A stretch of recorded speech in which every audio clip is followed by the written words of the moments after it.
ቅዱስ ያሬድና አቡነ አረጋዊ እነሆ የአዲስ ኪዳን ጽላት ይዘው ከኢትዮጵያ ከአክሱም ተነስተው ወደ ደቡብ ጫፍ ጉዞ ማድረግ ጀመሩ። በሲዳሞ በኩል ሲሄዱ መንገዱ ባህሩ አባያና ጫሞ የሚባለው ጥቅጥቅ ያለ የተገናኘ ባህር ነበር። ጻድቁ አባት አቡነ አረጋዊ መስቀላቸውን አንስተው ባህሩን ሲባርኩት ባህሩ ለሁለት ተከፈለ። እንደ ሙሴና እንደ ኤልያስ ሙሴ ባህሩን እንደከፈለው አረጋዊ በመስቀሉ ባህሩን ከፈሉና ወደ አርባ ምንጭ ምድር ሄዱ። አርባ ምንጭ ላይ በረሃ ነበረ። ክርስቲያኖች አስተውሉ። ድንጋዩን ጭንጫውን ባረኩት። ከ40 በላይ ምንጮች አቡነ አረጋዊ ያመነጩ። አገልግሎታቸው የአቡነ አረጋዊ በሰሜን የተወሰነ ብቻ ሳይሆን ከሰሜን ጫፍ እስከ ደቡብ ጫፍ በተለይ ከምስራቅ ጫፍ እስከ ምዕራብ ጫፍ የተካተተ መንፈሳዊ አገልግሎት የነበረበት የቅዱስ ያሬድ አገልግሎት የሰፋበት የአፄ ገብረ መስቀል ደግነትና ቅድስና የተረጋገጠበት ያ የበረከት ዘመን ሮምን ያህል የሰለጠነ ከተማ ጥለው ታላቁ መልአክ በቅድስና በመንፈሳዊ ሕይወትና ኃይል ቢጸኑ መልአኩ በክንፍ ታቅፎ ደግ የእምነት ሀገር የሆነችው መጽሐፍ ቅዱስ ከ40 ጊዜ በላይ ስለሷ ትልቅነት የመሰከረላትን ኢትዮጵያን መልአኩ በክንፉ ታቅፎ አዝሏቸው የኢትዮጵያን ገዳማት አስጎበኛቸው። ጻድቁን አባት አቡነ አረጋዊ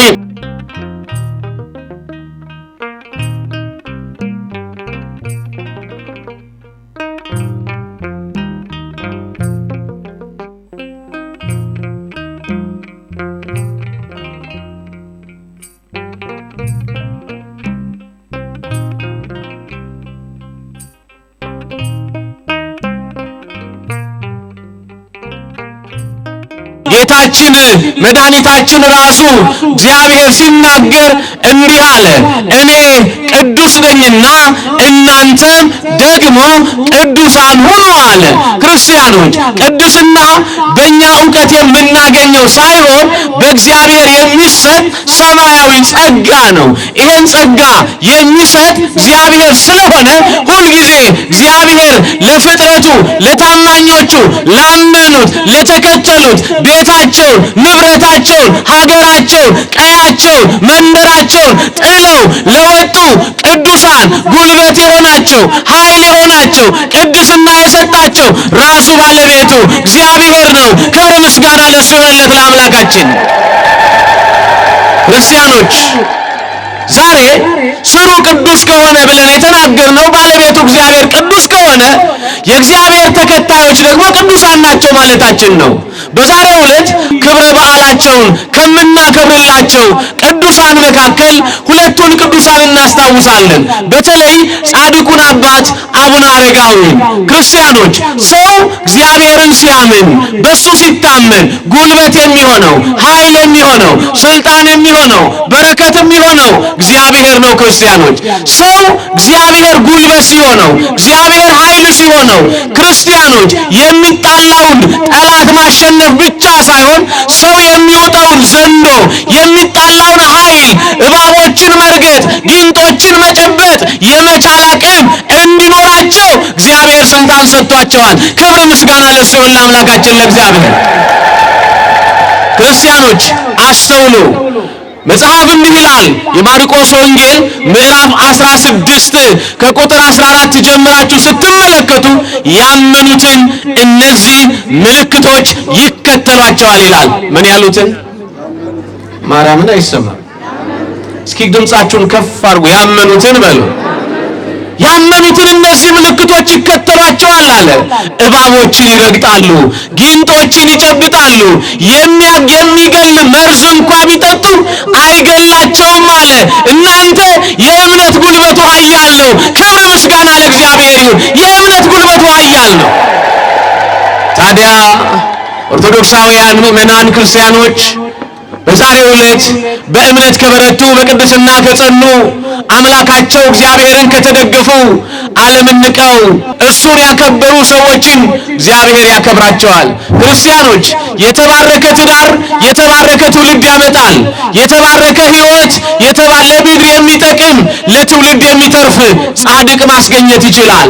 የጻድቁ አባታችን የአባ ዘሚካኤል ወይም አረጋዊ ክርስቲያኖች አባታቸው ቅዱስ ይስሐቅ ይባላል። እናታቸው ደግሞ ቅድስት ዕድና ትባላለች።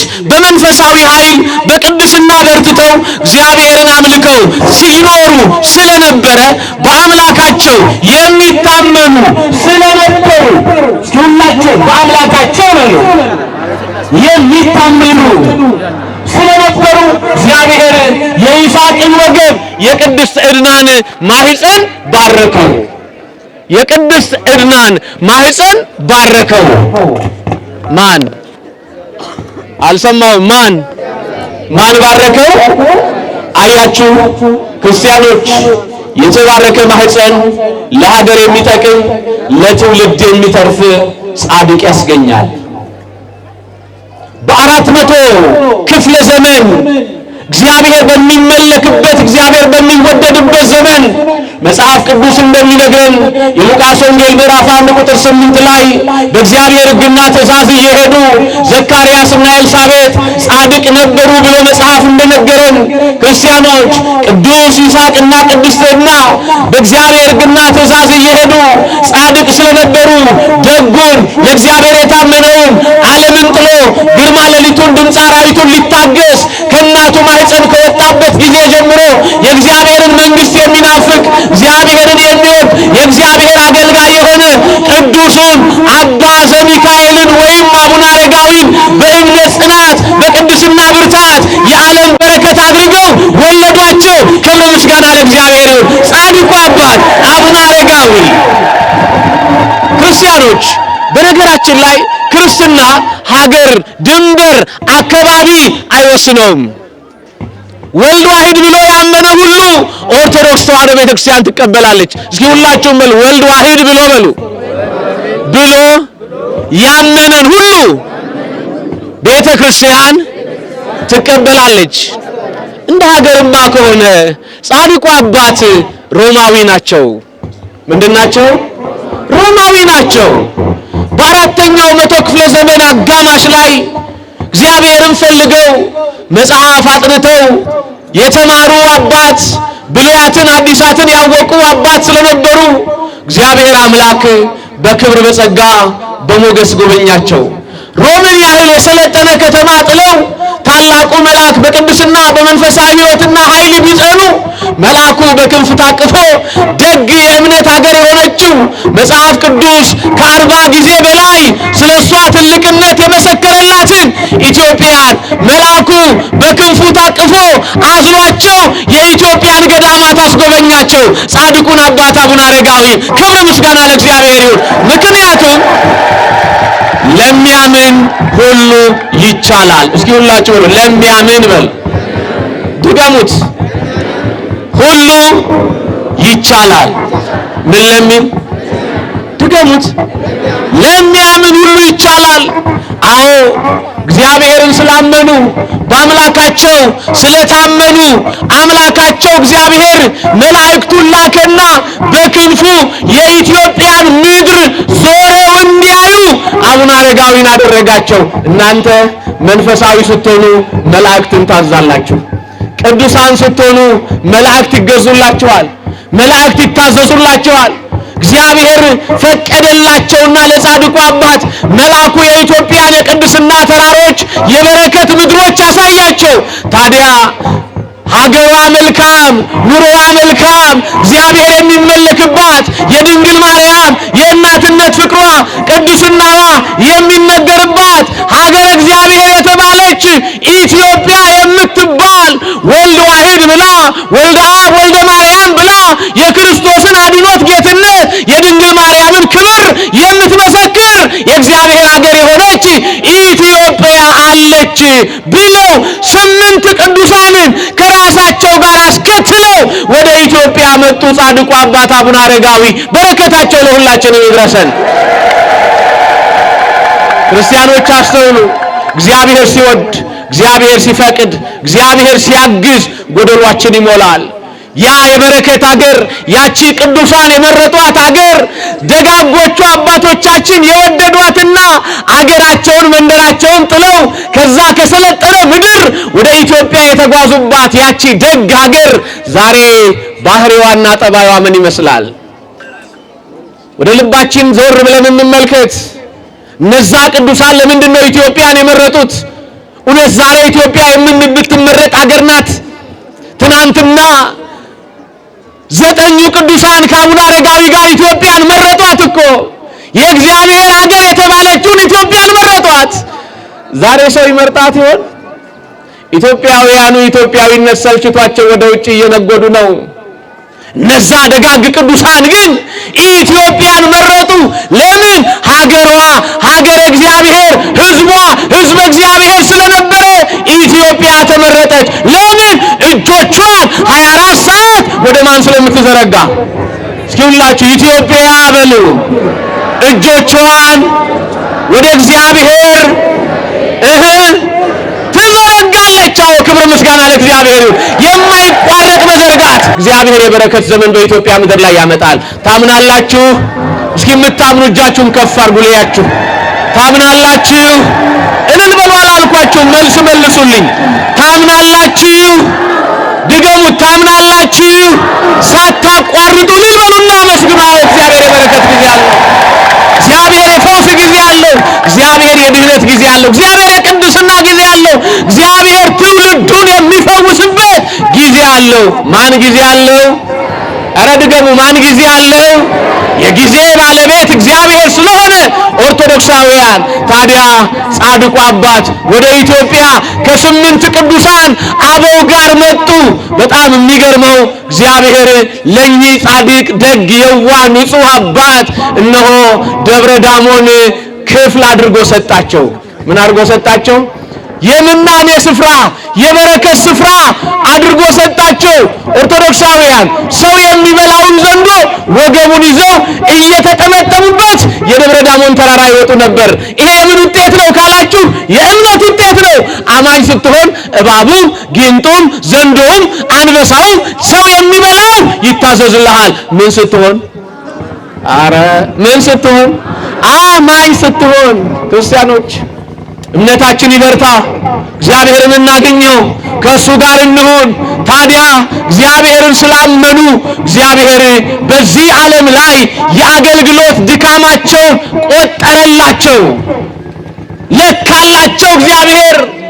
አዎ እባቦችን ጊንጦችን እያዘዙ ማጋንንትን መናፍስትን እያወጡ በእምነት የጸኑ በምግባር የቀኑ የአዲስ ኪዳን ጽላት ከአክሱም አንስተው ወደ ደቡብ ኢትዮጵያ ምድር ወደ አርባ ምንጭ የሄዱ ጻድቅ አባት ኢትዮጵያን የባረኩ የበረከት ምድር ያደረጓት ደጉ አባት አቡነ አረጋዊ በረከታቸው ለሁላችንም ይድረሰን። እልል በሉና አመስግኑላቸው። ይገርመኛል ታሪክ የሚያስቀምጠው አንድ እውነት አለ። የእግዚአብሔር ልጆች ይሄ በአራተኛው መቶ ክፍለ ዘመን በአጠቃለያ በአምስተኛው መቶ ክፍለ ዘመን መጀመሪያ ላይ ጻድቁ ንጉሱ ደጉና ታማኙ ቅዱሱ የእግዚአብሔር አገልጋይ በተለይ ቤተክርስቲያን ዛሬ ላለችበት እውነት ጸንቶ ለመገኘቷ ጉልበት የሆነው ቅዱስ ያሬድ ኦርቶዶክሳውያን ይሄ ስብከት አይደለም ቤተክርስቲያን አጽንቶ ያቆያት ወዳጆቼ፣ ማህሌቱ ነው። ቅኔ ማህሌቱ፣ ቅዳሴው፣ አገልግሎቱ ወዳጄ ዝማሬና ስብከት እኮ እነንትና ቤትም አለ። እዚህ ግን ያለው ማህሌት ነው፣ ቅዳሴ ነው፣ መስዋዕት ነው። ኧረ ለኦርቶዶክስ አምላክ ክብር ምስጋና ለእግዚአብሔር ይሁን።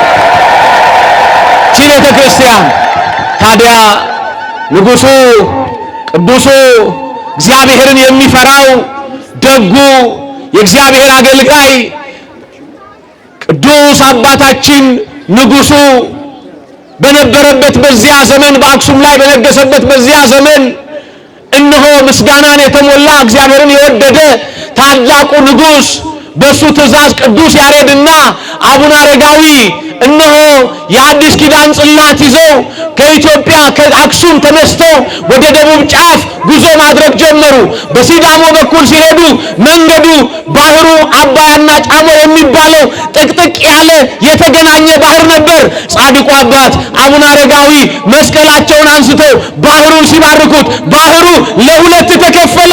ምክንያቱም ቅድም ሊቃውንቱ እንዲህ አሉ እኮ አረጋዊ ወገብረ ክርስቶስ እንደማንና እንደማን እንደ ሙሴና እንደ ኤልያስ ሙሴ ባህሩን እንደከፈለው አረጋዊ በመስቀሉ ባህሩን ከፈሉና ወደ አርባ ምንጭ ምድር ሄዱ። አርባ ምንጭ ላይ በረሃ ነበረ። ክርስቲያኖች አስተውሉ። ድንጋዩን ጭንጫውን ባረኩት። ከ40 በላይ ምንጮች አቡነ አረጋዊ ያመነጩ። ክብር ምስጋና ለእግዚአብሔር። ከ40 በላይ ምንጮች አመነጩ። ያን ጊዜ በረሃው የነበረው ስፍራ ከ40 በላይ ምንጮች ሲመነጭ 40 ምንጭ ተብሎ ተጠራ። ከዚያ በኋላ ጻድቁ አባት እነሆ ቅዱስ ያሬድና ጻድቁ አባት አቡነ አረጋዊ የአዲስ ኪዳን ታቦት ይዘው ወደ ኢትዮጵያ ወደ ደቡቧ ኮከብ ወደ ሆነችው ወደ ብርብር ማርያም ቅዱስ አረጋዊ ሄዱ። እነሆ አረጋዊ የብሉይ ኪዳኑን ታቦት በአዲስ ኪዳን ታቦት ተክተው መስዋዕት ሰውተው እግዚአብሔርን አክብረው ተመለሱ። አገልግሎታቸው የአቡነ አረጋዊ በሰሜን የተወሰነ ብቻ ሳይሆን ከሰሜን ጫፍ እስከ ደቡብ ጫፍ በተለይ ከምስራቅ ጫፍ እስከ ምዕራብ ጫፍ የተካተተ መንፈሳዊ አገልግሎት የነበረበት የቅዱስ ያሬድ አገልግሎት የሰፋበት የአፄ ገብረ መስቀል ደግነትና ቅድስና የተረጋገጠበት ያ የበረከት ዘመን ያ የቅድስና ዘመን ያ እግዚአብሔር የሚፈራበት ዘመን ያ የደጋጎቹ መስቀል ምድርን ጭንጫውን ምድር ሲባርኩ ውሃ የሚያፈልቅበት ያ የበረከት ዘመን እውነት እነዛ ኢትዮጵያውያን እንዴት የታደሉ ናቸው። ዛሬስ እኛ እግዚአብሔር ፈቅዶልን እግዚአብሔር ወዶን ታቦቱ ባለበት መስዋዕቱ በሚሰዋበት እግዚአብሔር በሚከብርበት በዚህ ስፍራ መገኘታችን እንዴት ያማረ ነው። ኧረ እልል በሉና እግዚአብሔርን አመስግኑ። ክብር ምስጋና ለመድኃኔዓለም ይሁን። ታዲያ ክርስቲያኖች በጣም ደስ የሚለኝ አንድ ቃል አለ። ስሩ ቅዱስ ከሆነ ቅርንጫፎቹም ቅዱሳን ናቸዋል። እውነት ነው። ራሱ ባለቤቱ ኢየሱስ ክርስቶስ በዛ በዮሐንስ ወንጌል ምዕራፍ 15 ላይ ምን አለ? አነ ውእቱ ግንደ ሐረገ ወይን ወአንትሙ ሰአዕጹቂሁ፣ እኔ እውነተኛ የወይን ግንድ ነኝ፣ እናንተ ደግሞ ቅርንጫፎች ናችሁ አለ። ቀጠለና ምን አለ? ቅርንጫፍ ከወይኑ ግንድ ጋር ካልሆነ ፍሬ ሊያፈራ አይችልም አለ። ዛሬ ጻድቁ አባት አቡነ አረጋዊ ፍሬያቸውን የምንናገርላቸው፣ ጽድቃቸውን የምናወራላቸው፣ በጎነታቸውን የምንተርክላቸው ከግንዱ ከክርስቶስ ጋር ተጣብቀው ፍሬ ስላፈሩ ነው። ክብር ምስጋና ለእግዚአብሔር። ባለ ፍሬ ናቸው አቡነ አረጋዊ። ባለ ፍሬ ናቸው አቡነ አረጋዊ። ደግ ናቸው አቡነ አረጋዊ። እምነት ያላቸው ንጹህ አባት ናቸው አቡነ አረጋዊ። ታዲያ እግዚአብሔር ደግ ነው። እግዚአብሔር ታማኝ ነው። ለተከተሉት ኃይል፣ ለተከተሉት ሞገስ፣ ለተከተሉት ክብር ይሰጣልና ጻድቁ አባት አካሄዳቸውን ከእግዚአብሔር ጋር ስላደረጉ ራሱ በራሱ መንገድ ወደ ራሱ ክብር ወሰዳቸው። መጽሐፍ እንዲህ ይላል፣ ሄኖክም ይላል አካሄዱን ከእግዚአብሔር ጋር ስላደረገ አልተገኘም አለ። እናንተ ክርስቲያኖች አካሄዳችንን ከእግዚአብሔር ጋር እናድርግ። የልምድ ክርስትና አይደለም፣ የህይወት ክርስትና ይፈልጋል። የልብስ ክርስትና አይደለም፣ የህይወት ክርስትና ይፈልጋል እግዚአብሔር። ኦርቶዶክሳውያን ምዕመናን እግዚአብሔር የንጽህና እምነት ይፈልጋል። የመፈራት እግዚአብሔርን የመውደድ እምነት ይፈልጋል። ከኃጢአት የራቀ ከእግዚአብሔር የታረቀ ቅድስና ይፈልጋል እግዚአብሔር። ታዲያ አካሄዳቸውን ከእግዚአብሔር ጋር ስላደረጉ እግዚአብሔር አምላክ ወደማይታየው ዓለም እንደነ ሄኖክ እንደነ ኤልያስ እነሆ በድንግልና በቅድስና የጸኑ አባት ስለሆኑ ወደ ራሱ መንግስት ሰወራቸው። ክብር ምስጋና ለእግዚአብሔር ይሁን። ይችላል እግዚአብሔር። እስኪ ሁላችሁም እግዚአብሔር በሉ። ይችላል።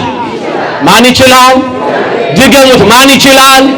አካሄዳቸውን ከእግዚአብሔር ጋር ያደረጉትን ወደ ራሱ መውሰድና መሰወር ማን ይችላል? ይችላል። የቅድስና ፍሬ የመንፈሳዊነት ፍሬ ይሄ ነውና ለዚህ ነው ጌታችን ኢየሱስ ክርስቶስ ስሩ ቅዱስ ከሆነ ቅርንጫፎቹ ቅዱሳን ናቸው። እግዚአብሔር ቅዱስ ስለሆነ አገልጋዮቹና አቡነ አረጋዊ ነገረ ክርስቶስ ሌሎችም ደጋግ ቅዱሳን ናቸው። ይሄን ቅድስና የሰጣቸው ማን ነው? አልሰማሁም። ማን ነው? ለቅዱሳኑ ቅድስና ሰጥቶ ዓለምን ንቀው ግርማ ሌሊቱን ጸባጋንንቱን ታግሰው በእምነት በርትተው ወደ ሰማያዊ ክብር እንዲሻገሩ ያገዘ የረዳ አባታችን አምላካችን እግዚአብሔር ክብር ምስጋና ይድረሰው። ታዲያ ለነዚህ ደጋግ ቅዱሳን እግዚአብሔር ምን አለ መሰላችሁ? ሰንበቴን ለሚያከብሩ በቃሌ ለሚታዘዙ እነሆ ለዘላለም የሚሆን የክብር ስፍራ የቃል ኪዳን መኖሪያ እሰጣቸዋለሁ። ስሜ ለዘላለም ከነሱ ጋር ይኖራል። ለዘላለም ቃል ኪዳኔን የሚጠብቁትን እነሆ በመቅደሴ አከብራቸዋለሁ። በመቅደሴ ምን እላቸዋለሁ? አከብራቸዋለሁ። ማን አከበረ? አቡነ አረጋዊ። ማን ቀደሰ? አቡነ አረጋዊ። ማን ከፍ ከፍ አደረገ? አቡነ አረጋዊ። ክብር ምስጋና ለእግዚአብሔር ይሁን። ሁላችሁም በደንብ አድርጋችሁ አመስግኑ።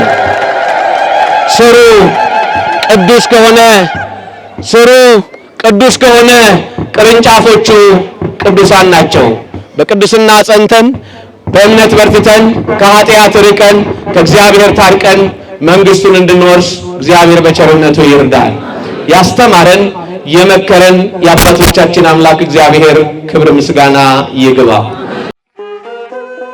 ንቁ ኦርቶዶክስ ተዋህዶ የጸሎትና የንስሐ መርከብ ማህበር በእግዚአብሔር ፈቃድ በወንድማችን የኔነ ተስፋዬ አስተባባሪነት ከተመሰረተ ጊዜ ጀምሮ ከሚሰጣቸው ዘርፈ ብዙ መንፈሳዊ አገልግሎቶች መካከል የሐዋርያዊ አገልግሎትና ያሬዳዊ ዝማሬዎች አንዱ ነው። በዚህ ክፍል የኦርቶዶክሳዊ ተዋህዶ ቤተክርስቲያንን ዶግማና ቀኖና የጠበቁ ኦርቶዶክሳዊ ለዛ ያላቸው ለነፍስ እረፍትን የሚሰጡ ወቅታዊና ዘመኑን የዋጁ ስብከቶችና ያሬዳዊ ዝማሬዎችን በመላው ዓለም ለሚገኙ ተመልካቾቹ በንቁ ሚዲያና በኢትዮ ማህበር የዩቲዩብ ቻናል እያቀረበ ይገኛል። አገልግሎቱ በመላው ዓለም ለሚገኙ አማኞች ተደራሽ እንዲሆን በየዕለቱ የሚለቀቁ ስብከቶችንና መዝሙሮችን ላይክና ሼር ያድርጉ። እንዲሁም የዩቲዩብ ቻናላችንን ሰብስክራይብ በማድረግ የዚህ ታላቅ አገልግሎት ባላሻራ ይሁኑ። ንቁ ሚዲያ ርቱ የቤተ ክርስቲያን ልሳን